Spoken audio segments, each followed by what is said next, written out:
Madaling araw, tahimik sa bahay, pero biglang bumukas ang TV kahit walang tao sa sala.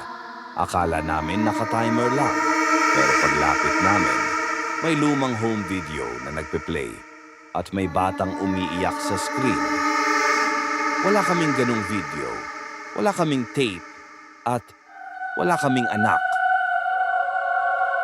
Nung pinatay namin ang TV, may mukha sa screen. Hindi siya galing sa video. Nasa likod na namin siya. Dali-dali kaming tumingin sa likuran namin.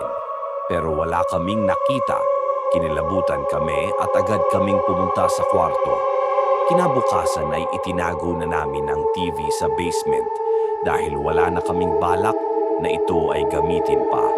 Pero simula noon tuwing 3:00 ng madaling araw, naririnig pa rin namin ang TV na gumagana.